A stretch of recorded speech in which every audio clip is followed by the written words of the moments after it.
Hi, evergreen നേഴ്സറിയിലേക്ക് വീണ്ടും സ്വാഗതം. ഞാൻ നിങ്ങളുടെ മാത്തുക്കുട്ടി ചായ. ഞാനിന്ന് പറയുന്നത് ബൊഹേമുല്ലെ സ്നേഹിക്കുന്ന എൻ്റെ എല്ലാ കൂട്ടുകാരും, അതായത് 5-6 മാസം എത്ര പൂക്കളുണ്ടെങ്കിലും ഏതെല്ലാം ചെടികളുണ്ടെങ്കിലും ബൊഹേമുല്ലെ മാത്രം ആശ്രയിച്ച് ജീവിക്കുന്നവരും അത് ബിസിനസ് ചെയ്യുന്നവരുമായ ആൾക്കാർ ധാരാളമുണ്ട്. എനിക്ക് പറയാനുള്ളത്, എൻ്റെ ഈ നഴ്സറി അനുഭവത്തിൽ കുറേ ആൾക്കാരൊക്കെ ബൊഹേമുല്ല ഹൈബ്രിഡ് ചെടികൾ അതിൻ്റെ പുറകെ ഓടുന്നുണ്ട്. പക്ഷേ ഇപ്പോഴും നമുക്ക് വീട്ടിൽ വളർത്താൻ പറ്റിയതും കെയറില്ലാത്തതുമായ ബൊഹേമുല്ല എന്ന് പറഞ്ഞത് നാടൻ വെറൈറ്റി അല്ലെ പൂന വെറൈറ്റി. ഈ ബൊഹേമുല്ല വീട്ടിൽ വെക്കുകയാണെങ്കിൽ അതിന് കെയർ തീരെ കുറവാണ്. വർഷത്തിൽ അവൻ്റെ ജോലി അവൻ ചെയ്തുകൊണ്ടിരിക്കും. ഓരോ വർഷവും സമയമാകുമ്പോൾ അവൻ പൂക്കും.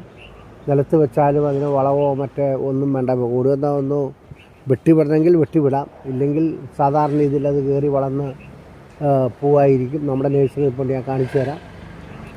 അപ്പോൾ മറ്റൊക്കെ ആകുമ്പോൾ നമ്മൾ കറക്റ്റ് സമയത്ത് വെള്ളമോ വളവോ കൊടുത്തില്ലെങ്കിൽ അതിൻ്റെ ആ ഹെൽത്തി, അതായത് ഇംഗ്ലീഷ് മീഡിയത്തിൽ പഠിക്കുന്ന പിള്ളേരും നാടൻ സ്കൂളിൽ പഠിക്കുന്ന പിള്ളേരും ആയിട്ടുള്ള വ്യത്യാസമാണ്. അതിന് ഭയങ്കര കെയറാണ്.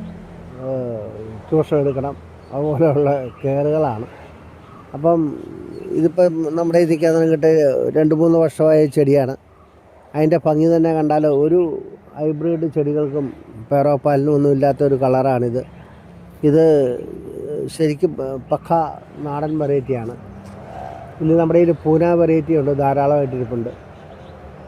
അപ്പം മറ്റുള്ള ഹൈബ്രിഡ് വെക്കണം എന്നല്ല ഞാൻ പറയുന്നത്. വെക്കുന്നത് ഈ ബിസിനസ്സിന് വേണ്ടി മാത്രം ഈ ബൊഹേമുല്ലയുടെ പുറകെ പോകാതെ നിങ്ങൾ കുറച്ചൊക്കെ നിങ്ങളുടെ വീട്ടിലൊക്കെ വെക്കുകയാണെങ്കിൽ നാടൻ വെറൈറ്റി അല്ലെ പൂന വെറൈറ്റി വെച്ച് കഴിഞ്ഞാൽ നിങ്ങൾക്ക് അത് സന്തോഷമായിട്ട് കണ്ടുകൊണ്ടിരിക്കാൻ പറ്റും.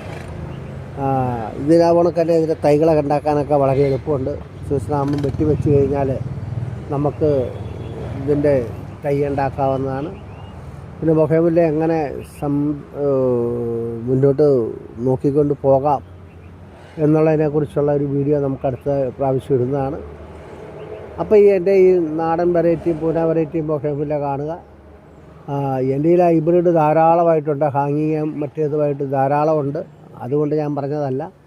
നിങ്ങൾക്ക് ഇപ്പോഴും വീട്ടിൽ വെക്കാൻ പറ്റിയത് ഒന്നുകിൽ പൂന അല്ല നാടൻ വെറൈറ്റി വെക്കുകയാണെങ്കിൽ വലിയ കെയറില്ലാതെ വളർത്തിക്കൊണ്ട് പോകാം എന്നാണ് പറഞ്ഞത്.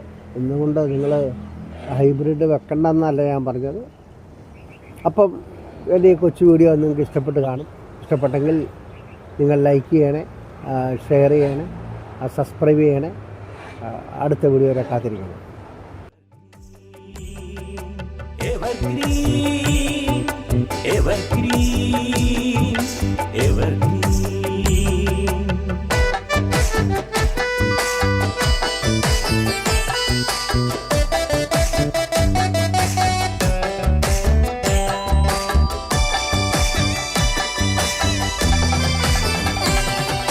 നിങ്ങളുടെ സ്വപ്നങ്ങളോട് ചേർത്ത്, നിങ്ങളുടെ മോഹങ്ങളോട് ചേർത്ത്, നിങ്ങളുടെ സ്വപ്നങ്ങളോട് ചേർത്ത്, നിങ്ങളുടെ മോഹങ്ങളോട് ചേർത്ത്, നിങ്ങളുടെ ഇഷ്ടങ്ങളോട് ചേർത്ത് ഞങ്ങളുടെ ഭാവന ചാലിക്കുമ്പോൾ, നിങ്ങളുടെ ഇഷ്ടങ്ങളോട് ചേർത്ത് ഞങ്ങളുടെ ഭാവന ചാലിക്കുമ്പോൾ വീടിനൊരു ജ്വല കാന്തി വരും.